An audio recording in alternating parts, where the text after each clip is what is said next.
एक बार फिर से स्वागत है आप सभी का अपने YouTube channel CR edu point पे। आज फिर लेकर आए एक नई टेस्ट सीरीज और इसकी शुरुआत करते हैं एक मोटिवेशनल मैसेज के साथ। आज का मैसेज ये है कि जीत निश्चित हो तो कायर भी लड़ सकते हैं, बहादुर तो वो कहलाते हैं जो हार निश्चित हो फिर भी मैदान नहीं छोड़ते। जी हाँ, बहादुर तो वो कहलाते हैं जो हार निश्चित हो फिर भी मैदान नहीं छोड़ते। बने रहे लगातार इस वीडियो के अंत तक। शुरू करते हैं आज की टेस्ट सीरीज। पहला प्रश्न हमारा है कि गोविंद गिरी किस जाति से संबंधित थे। गोविंद गिरी, जी हाँ दोस्तों, गोविंद गिरी है वो किस जाति से संबंधित थे। भील से, ग्रासिया से, बंजारा से या फिर कालबेलिया से। देखिए, कालबेलिया और ग्रासिया दोनों ऑप्शन गलत हो जाते हैं, लेकिन दो ऑप्शन है वो हमें कंफ्यूजन में डालते हैं, पहला भील और दूसरा बंजारा। तो देखिए, ये भीलों के तो आध्यात्मिक गुरु थे, लेकिन इसमें बंजारा जाति भी दे रखी है, तो बंजारा परिवार में इनका जन्म हुआ था। तो मुख्यतः सही आंसर इसका एकदम बिल्कुल करेक्ट है, वो ऑप्शन नंबर सी माना जाएगा। जान लेते हैं गोविंद गिरी के बारे में। तो मित्रों, गोविंद गिरी का जन्म है वो बांसिया डूंगरपुर में हुआ था, बंजारा परिवार में। ये भीलों के आध्यात्मिक गुरु थे तथा इन्होंने एक आंदोलन चलाया था भील जनजाति के लिए। उस आंदोलन का नाम था भगत आंदोलन। भगत आंदोलन यानी भीलों में आध्यात्मिकता जागृत करने के लिए इन्होंने भगत आंदोलन चलाया था, और इनका संबंध है मानगढ़ पहाड़ी धाम हत्याकांड से। किससे संबंध है इनका? मानगढ़ पहाड़ी धाम हत्याकांड से, जो कि 17 नवंबर 1913 को हुआ था। 17 नवंबर 1913 को यह हत्याकांड हुआ था। कौन सा? मानगढ़ पहाड़ी धाम हत्याकांड। और इसमें कर्नल सेल्टन के आदेश पर भीलों पर अंधाधुंध गोलियां बरसाई गई थी। किसके आदेश पर? कर्नल सेल्टन के आदेश पर। तो आप इस प्रश्न को भी आप ध्यान में रखते कि मानगढ़ पहाड़ी धाम हत्याकांड में किसके आदेश पर भीलों पर गोलियां बरसाई गई थी। तो उसका सही आंसर हो जाएगा कर्नल सल्टन। कौन सा आंसर सही हो जाएगा? कर्नल सल्टन। कर्नल सल्टन। आप इस वीडियो को देखिए, लास्ट तक देखे रहे, और मुझे पूरी उम्मीद है कि इससे आपको फायदा ही होगा, नुकसान किसी का भी नहीं। इससे आपको टेस्ट सीरीज के जो है प्रश्न, उनसे अपने भी जीके का स्तर का भी पता चल जाएगा और अपनी तैयारी का भी पता चल जाएगा। यदि आपने अभी तक चैनल को सब्सक्राइब नहीं किया तो सब्सक्राइब कर दे। बढ़ते हैं दूसरे प्रश्न की तरफ। दूसरा प्रश्न है दूध बावड़ी कहाँ स्थित है। कहाँ स्थित है दूध बावड़ी? रतनगढ़, दूसरा ऑप्शन है चित्तौड़गढ़, तीसरा माउंट आबू और चौथा है लोणकरंसर। तो मित्रों, दूध बावड़ी का संबंध है वो माउंट आबू से संबंधित है। मैं आपको बता देता हूँ कि माउंट आबू सिरोही के अंदर है, और ये वहां पर माउंट आबू की तलहटी में एक मंदिर स्थित है और उसका नाम है आधार देवी का मंदिर। किसका मंदिर? आधार देवी का मंदिर। तो इस आधार देवी के मंदिर की तलहटी में दूध बावड़ी स्थित है। और वैसे दो तीन बावड़ियां और इम्पोर्टेंट है, वो मैं आपको बता देता हूँ। जैसे चांद बावड़ी है वो आभानेरी दौसा में है, और दूध तलाई है। दूध तलाई इंपॉर्टेंट है, तो दूध तलाई कहाँ पर है? तो वो पिछोला झील के किनारे उदयपुर में स्थित है। और रक्त तलाई हल्दी घाटी को कहते हैं।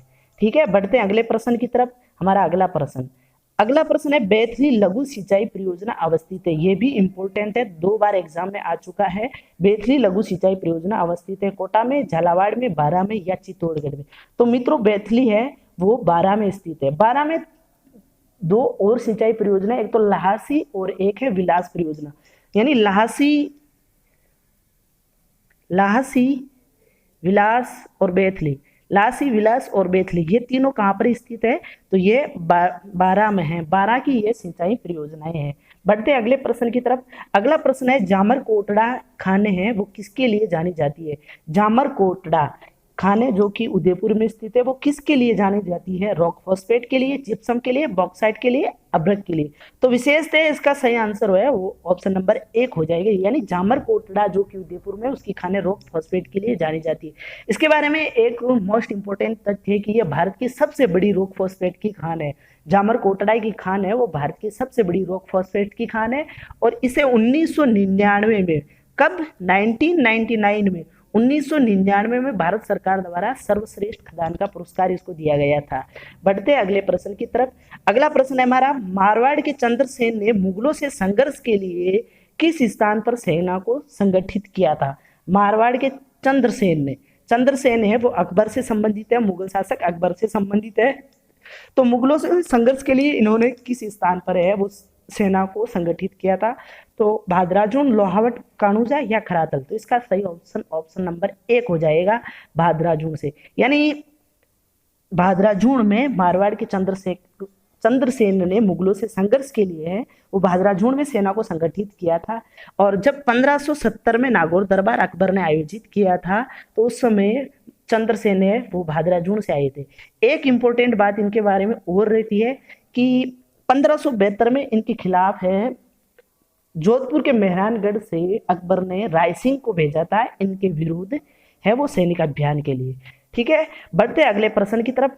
अगला प्रश्न हमारा है कि वे कौन सा शासक था जिसने 3 मुगल बादशाहों के काल में शासन किया था। ये प्रश्न बार बार एग्जाम में आ रहा है। ठीक है, और अधिकांश स्टूडेंट या मतलब सभी स्टूडेंट इसको लगभग सही ही कर रहे हैं। पहला ऑप्शन इसका सवाई जय सिंह, दूसरा मिर्जा राजा जय सिंह, तीसरा सवाई मान सिंह और चौथा ऑप्शन है सवाई प्रताप सिंह। तो इसका सही आंसर है वो ऑप्शन नंबर 2 हो जाएगा, मिर्जा राजा जय सिंह। मिर्जा राजा जय सिंह दोस्तों 1621 से 1667 तक रहे थे और इनको मिर्जा राजा की उपाधि है वो शाहजहां ने दी थी। किसने दी थी? शाहजहां ने मिर्जा राजा जय सिंह को मिर्जा राजा की उपाधि दी थी।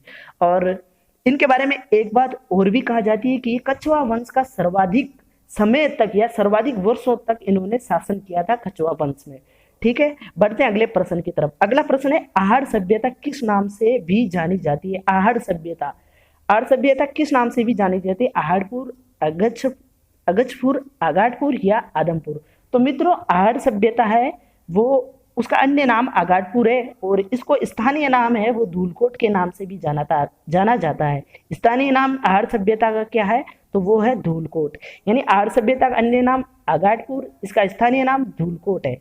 ठीक है, इसको भी आप ध्यान रखना। और ये उदयपुर में स्थित है और इसका उत्खनन अगर पूछ लिया जाए आहड़ सभ्यता का तो वो किया था आरसी अग्रवाल ने। किसने किया था इसका उत्खनन? तो वो किया था आरसी अग्रवाल ने। ठीक है, और यदि नदियों के बारे में इसका पूछ लिया जाए इसके बारे में कि आहड़ सभ्यता किन नदियों के किनारे स्थित है, तो ये बनास और बेड़ज के संगम पर स्थित है। आहड़ सभ्यता किन नदियों के संगम पर है?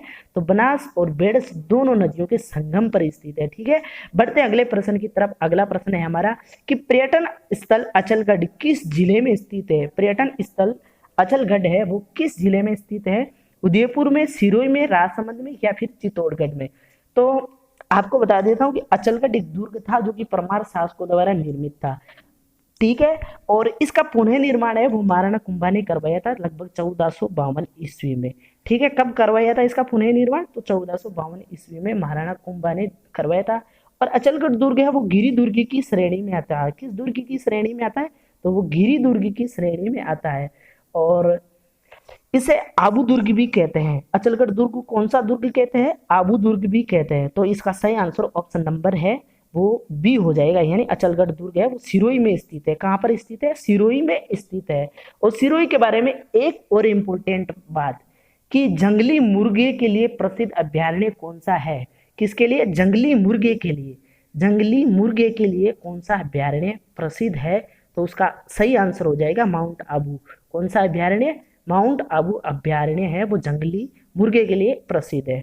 ठीक है, बढ़ते अगले प्रश्न की तरफ। अगला प्रश्न हमारा है कि मेयो कॉलेज का संस्थापक कौन था? मेयो कॉलेज का संस्थापक कौन था? हाल ही में इस प्रश्न को है वो कर्मचारी बोर्ड ने पूछ लिया था कि मेयो कॉलेज का संस्थापक कौन था? Richard Bark, Colonel Dixon, Lord Northbrook या फिर लॉर्ड मिंटो। तो इसका सही आंसर ऑप्शन नंबर 1 हो जाएगा। यानी रिचर्ड बार्क है वो मेयो कॉलेज का संस्थापक था। और यही हमारा आज का लास्ट प्रश्न था। उम्मीद करता हूं कि आपको ये वीडियो बहुत ही ज़्यादा पसंद आया होगा और यदि आपने अभी तक चैनल को सब्सक्राइब नहीं किया तो प्लीज़ इसे सब्सक्राइब जरूर करें। मिलते हैं अगली टेस्ट सीरीज में, तब